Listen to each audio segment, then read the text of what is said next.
नमस्कार। आज हम एक बहुत ही दिलचस्प सिद्धांत को समझने वाले हैं जो ये बताता है कि बच्चे असल में सीखते कैसे हैं और दुनिया को कैसे देखते हैं। ये सिद्धांत जीन पियाजे ने दिया था और सच कहूं तो इसने बच्चों के बारे में हमारी सोच को हमेशा के लिए बदल कर रख दिया।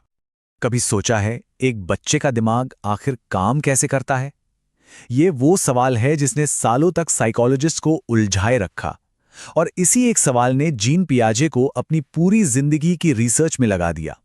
उनके काम ने हमें बच्चों के दिमाग की इस पहेली को सुलझाने का एक बिल्कुल नया रास्ता दिखाया। तो आज के सफर में हम सबसे पहले पियाजे को जानेंगे, फिर समझेंगे कि वो बच्चों को नन्हे वैज्ञानिक क्यों कहते थे। उसके बाद हम सीखने के प्रोसेस और डेवलपमेंट की उन 4 स्टेजेस को देखेंगे और आखिर में बात करेंगे कि ये सारी बातें एजुकेशन के लिए कितनी जरूरी हैं। तो चलिए अपनी कहानी शुरू करते हैं उस इंसान से जिन्होंने बच्चों की साइकोलॉजी की दुनिया में एक तरह की क्रांति ला दी थी। ये थी जीन पियाजे, सिर्फ एक साइकोलॉजिस्ट नहीं बल्कि एक विजनरी। देखिए, उनसे पहले यह माना जाता था कि बच्चे बस बड़ों के छोटे वर्जन होते हैं, लेकिन पियाजे ने यह साबित किया कि नहीं, बच्चों की सोच और दुनिया को देखने का तरीका बड़ों से एकदम अलग होता है। पियाजे का सबसे क्रांतिकारी आइडिया क्या था? उन्होंने हमें बच्चों को एक बिल्कुल नए चश्मे से देखना सिखाया।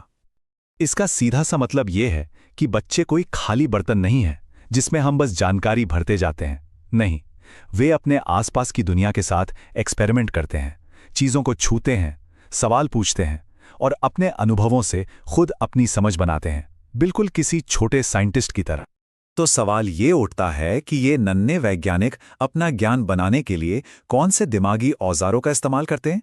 आइए उनके सीखने के तरीके को समझते हैं। पियाजे के मुताबिक हम 2 मेन तरीकों से सीखते हैं। पहला है आत्मसात्करण।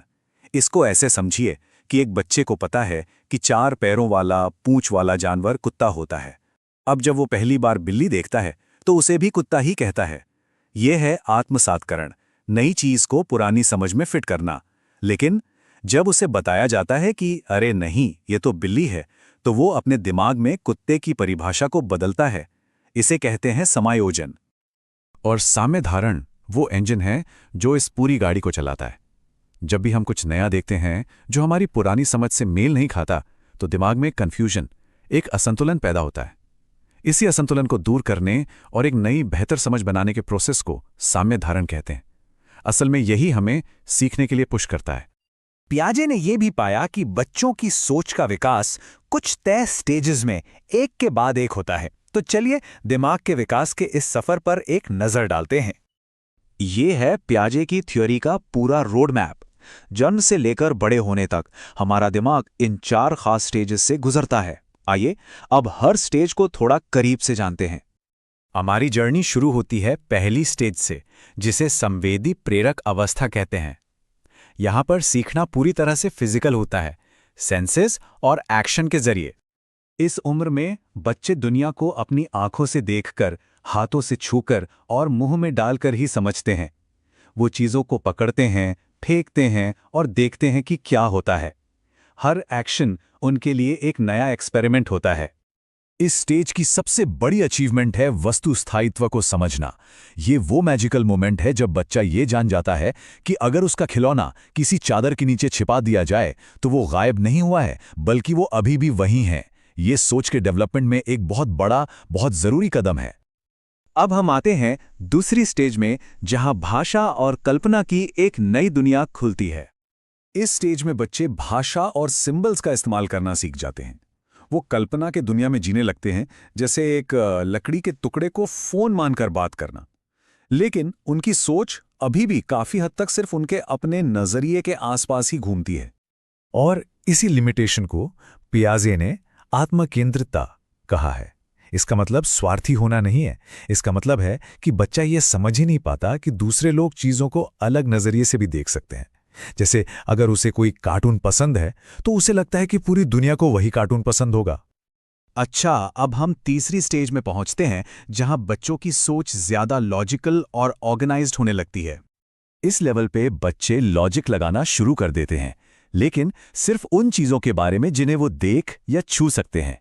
वो संरक्षण का कॉन्सेप्ट समझने लगते हैं, यानी अगर एक चौड़े ग्लास का पानी एक पतले लंबे ग्लास में डाल दिया जाए तो पानी की मात्रा उतनी ही रहती है, भले ही वो ज्यादा दिखने लगे। और आखिर में हम पहुंचते हैं कॉग्निटिव डेवलपमेंट की फाइनल और सबसे एडवांस्ड स्टेज पर, जहां सोच एब्स्ट्रैक्ट आइडियाज को भी समझने लगती है। ये थिंकिंग का सबसे ऊंचा लेवल है। इस स्टेज में लोग उन चीजों के बारे में भी सोच सकते हैं जिन्हें देखा या छुआ नहीं जा सकता, जैसे कि न्याय, ईमानदारी, आज़ादी। वो किसी भी प्रॉब्लम को एक साइंटिफिक तरीके से अलग अलग एंगल से सोचकर सॉल्व करने की एबिलिटी डेवलप कर लेते हैं। तो इस सारी थियरी का असल जिंदगी में क्या मतलब है? ये टीचर्स और पेरेंट्स के लिए क्यों जरूरी है? पियाजे का सबसे बड़ा मैसेज ये है कि हमें बच्चों को उनके डेवलपमेंट के हिसाब से सिखाना चाहिए। रट्टा लगवाने के बजाय उन्हें खुद करके सीखने, खेलने और एक्सप्लोर करने के मौके देने चाहिए। एजुकेशन का मतलब सिर्फ इन्फॉर्मेशन देना नहीं, बल्कि सीखने का एक ऐसा माहौल बनाना है जहां बच्चे खुद अपनी समझ को बना सके। और ये सब कुछ हमें आज के दौर के एक बहुत ही ज़रूरी सवाल पर लाकर छोड़ता है। इस डिजिटल युग में जहां बच्चे बहुत छोटी उम्र से स्क्रीन और टेक्नोलॉजी के साथ इंटरैक्ट कर रहे हैं, क्या पियाजे की बताई गई डेवलपमेंट की ये स्टेजेस आज भी वैसे ही काम करती हैं? ये एक ऐसा सवाल है जो हम सबको सोचने पर मजबूर करता है।